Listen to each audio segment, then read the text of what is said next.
Всем привет! Сегодня расскажу вам про свой компрессор. Сделал я его еще полгода назад и не делал обзора, потому что на ютубе просто гора, целая гора роликов про эти компрессоры. Там из холодильника, там и с двумя головами, и с двумя двигателями, и не знаю, что, да разные, всякие разные, каких моделей только нет. Но после моего последнего ролика, как я делал мойку с помощью компрессора этого, пару человек попросили рассказать. Ну, и пообещал выполнить. И вот теперь выполняю свое обещание и рассказываю. Так, ничего мудрить я тут не стал. В общем, по образу и подобию заводского компрессора. Просто составляющие, где купил, где было и так далее. Итак, первое, газовый баллон. Обычный газовый баллон на 50 литров. Срезал дно, ну то есть подставку эту, подстаканник или как он называется. Все, здесь кран также и оставил. И дальше не стал мудрить никакой рамки. Часто делают компрессоры, рамку устанавливают, а на рамку уже потом голову, двигатель и так далее. Сделал сразу все на баллоне, то есть крепление двигателя. Крепление двигателя на баллон выставил, приварил. Прорези сделал для регулировки подлиннее, для того, чтобы не зависеть от ремня. И установил компрессор, компрессорную голову. Ну, такую компрессорную голову навряд ли вы где-то найдете. Это ГДРовская голова, которая досталась мне по чистой случайности. Новая голова компрессора ГДРовская еще. Тут есть табличка, но правда я ее закрасил. И сейчас ради вас хотел попытаться смыть, но краска автомобильная. И поэтому характеристики этой головы я дать не смогу. Но я сейчас покажу, как качает, как работает. А так, литраж и так далее, сколько оборотов ему положено, я уже и сам забыл, сделал, покрасил и все. Вот такой получился компрессор. Шкив этот родной стоит. На двигатель уже точил сам шкив, подбирал обороты, потому что ставил меньше сначала. Двигатель, так, двигатель 220 вольт, 3000 оборотов, 1,8 киловатта. Этот двигатель, если кто следит за моим каналом, у меня уже гулял по разным станкам, где он только не был. Он и был на на цепной электропиле, на наждаке, на циркулярке. Последний раз он был на токарном станке, пока я на токарный частотник не поставил, и трехфазный двигатель. И вот я думаю, теперь он уже прилип сюда, потому что здесь его трудно заменить. Двигатель нужен 220, и тем более почти 2 киловатта, это отличный двигатель. Вот. Но он у меня даже с меньшим шкивом не смогал завести компрессор. То есть компрессор, заводился с нуля. Но потом после отключения автоматики при 8 атмосферах, автоматика срабатывала потом после сбавления давления до 6 атмосфер, и он не смогал запускать. И я думал, почему? Почти 2 киловатта он не запускает. Когда промерил конденсатор, емкость конденсатора, то есть этому двигателю у меня уже больше 10 лет. Это двигатель вообще с крупорушки, зернодробилка. И на нем нет никаких данных. То есть на бирке написано зерноизмельчитель, как не помню там. И все, никаких данных, кроме вот оборотов и мощности.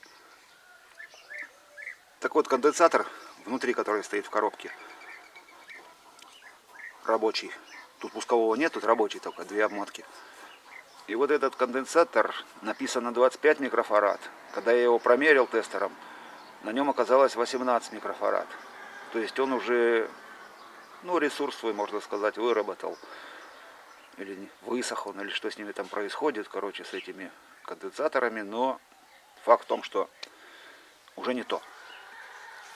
И поэтому я добавлял конденсаторы, пока не довел. Надо было 25. На 25 он лучше работал, но все равно мне не нравилось. То есть он когда запустится, когда не запустится. И я догнал до 42, по-моему, микрофарад. То есть добавил еще один конденсатор, чтобы вместе они давали 42. Получилось 42 микрофарада. Двигатель греется, да. Если вот долго я работаю, он включается, выключается. что-то там обдуваю или что. Он греется, но греется так, что хватает, ну, в смысле, руку держу запросто, то есть не обжигает руку. А я где-то читал, что обмотки начинают плавиться при 120, по-моему, градусов, то есть выдерживают до 120. То есть если рукой я держу, значит это нормально. Пускай. Во всяком случае, слежу за этим процессом. Так, двигатель. Так, ну и как сказал, сделал прорези на креплении для того, чтобы не зависеть от одного размера ремня. То есть прорези длинные, поэтому ремень можно ставить тут намного длиннее, чем сейчас. Да, и когда я добился, что это вот 42 микрофарада, он начал заводиться, то все. Я попробовал, вытащил шкив побольше. Вот этот шкив это в 2 раза больше, чем стоял у меня до этого. То есть обороты прибавились. Быстрее стал накачиваться. Так. Ну что, голова. Все рассказал. Двигатель рассказал. Ну теперь автоматика. Автоматика китайская. Вот это вот этот узел, вот этот весь узел, это полностью все приходит вместе с манометрами. То есть этот узел приходит полностью в посылке все вместе. Не знаю, если вдруг кому-то будет интересно, я, наверное, ссылку дам. Ну, не сразу. Чтобы не считали никакой рекламы, ничего. Это не проплачено, это просто обзор для вас. Поэтому пока ссылок никаких не будет. Если вдруг спросите, я в комментарии просто напишу кому-то ссылку на вот этот, как он, прессостат называется, как. Выбрал я именно такой, а не стандартные, которые стоят на компрессорах основных, вот эти вот Кротон всякие, там Энкор или как та же самая китайщина, только там эти вот регуляторы, релюшки стоят другие. Здесь я выбрал, потому что здесь 2 манометра и есть регулируемый редуктор. То есть я этим редуктором регулирую давление, которое будет на выходе на конце шланга. Сейчас он у меня настроен на 6 атмосфер. То есть я кран открываю, и он у меня здесь постоянно выдает 6 атмосфер. Ну, конечно, если хватает компрессора давления нагнать столько. Ну, хватало. Здесь регулировок я здесь не открывал, не регулировал. Тут все по заводскому. То есть почти 8 атмосфер отключается и на 6, около 6 что-то такого включается. То есть вот 2 атмосферы он гуляет туда-сюда. Манометры приходят выкрученные отдельно. И поэтому, видите, один манометр у меня вверх ногами. Я их посадил на фиксатор резьбы. Один подошел прям точечно, 1 в 1 стал. Резьба нарезана.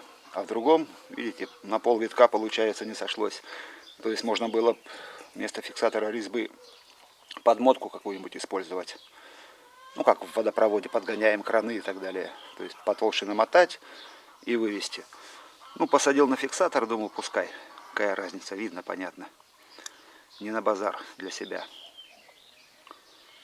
Ну, наверное, и все. Сейчас покажу, как включается, выключается. Как срабатывает на 6 атмосферах, как он будет дуть. Ну, все время, в смысле, в одной паре увидите. Ну и с нуля накачаем. Я, наверное, конечно, вам покажу на убыстренной и таймер включу, чтобы вы имели представление, за сколько минут накачается 8 атмосфер с нуля. Так, ну а теперь посмотрим, как он сейчас включится.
Это можно заглушить так.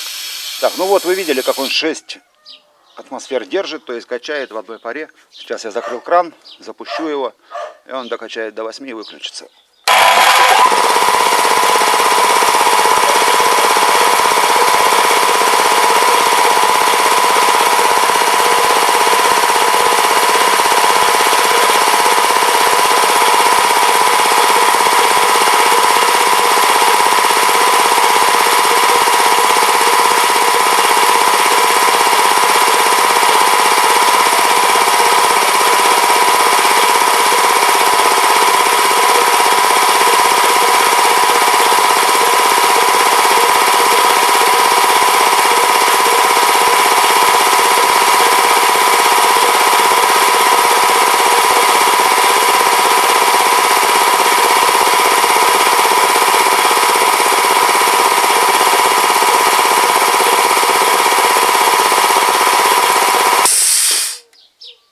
Все, отключился почти 8 атмосфер.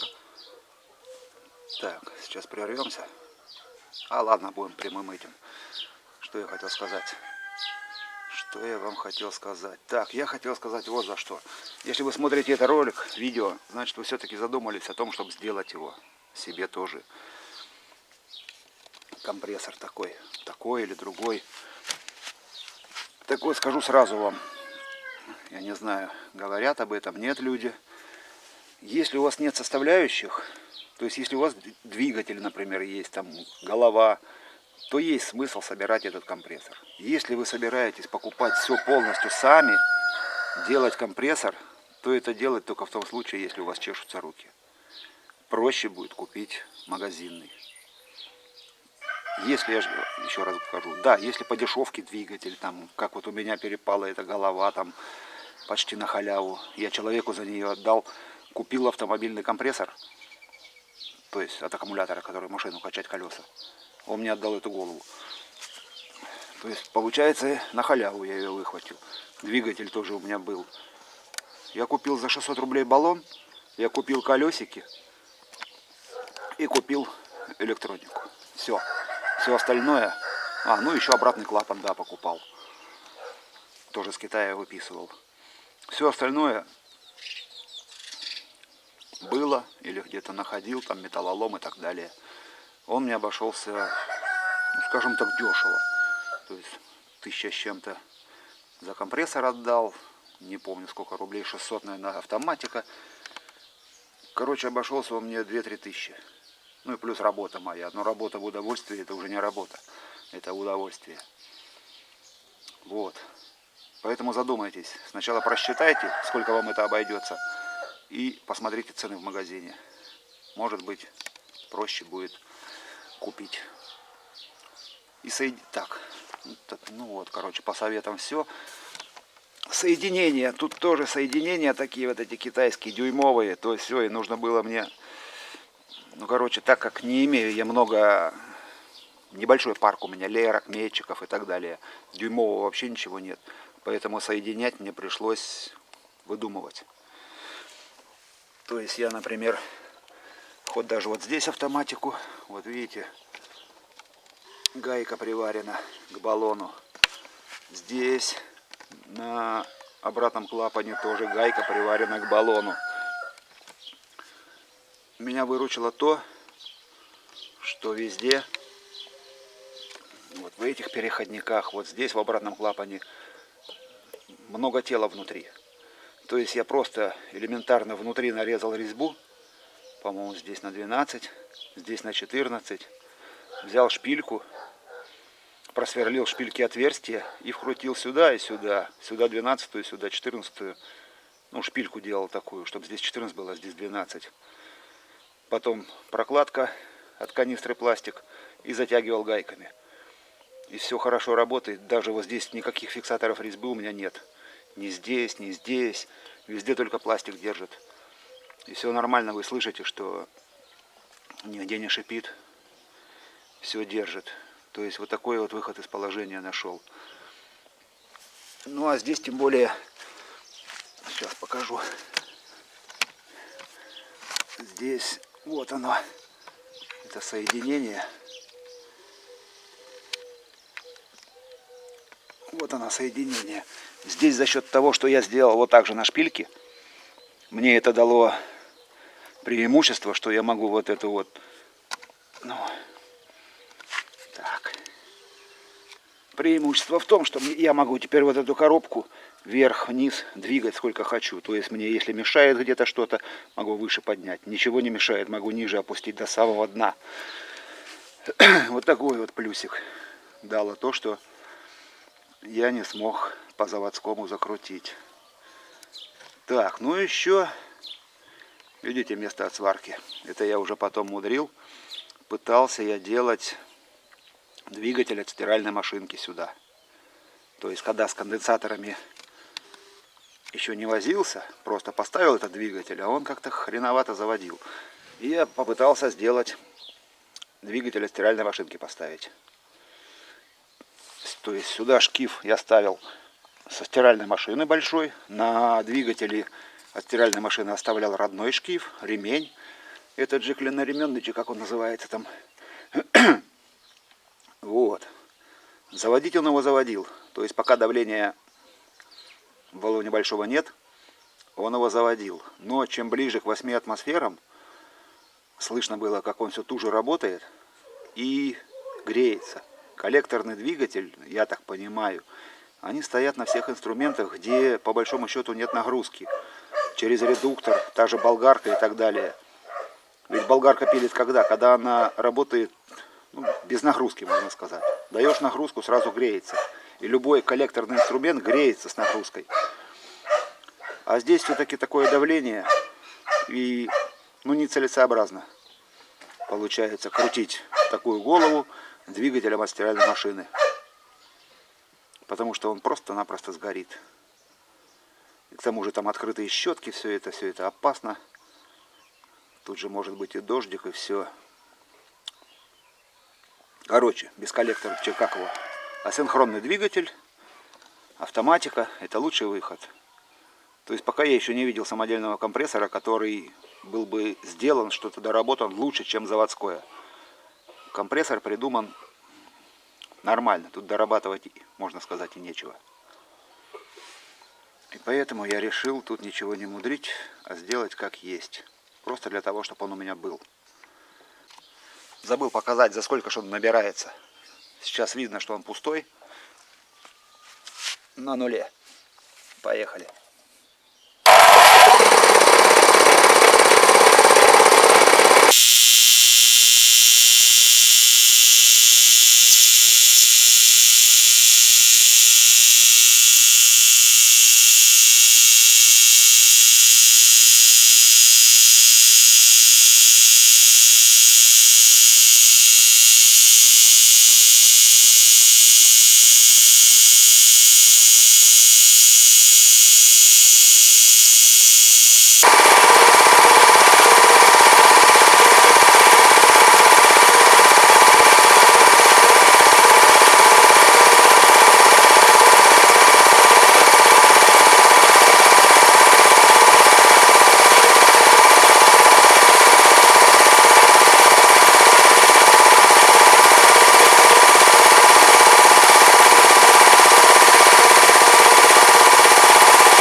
У меня на камере показал 3,55. Набрался до 8 атмосфер, баллон 50 литров. Понятно, что голова одна. Не знаю, лежит компрессор зиловский, двухпоршневой. Ну, не знаю, короче, пока устраивает. Все, буду пользоваться этим. Все. Так, ну и все, наверное. На этом я буду завершать свой ролик, обзор. Этот обзор не столько для просмотров, сколько просто для людей, которые попросили показать. Так, все, всем удачи, здоровья, всем пока.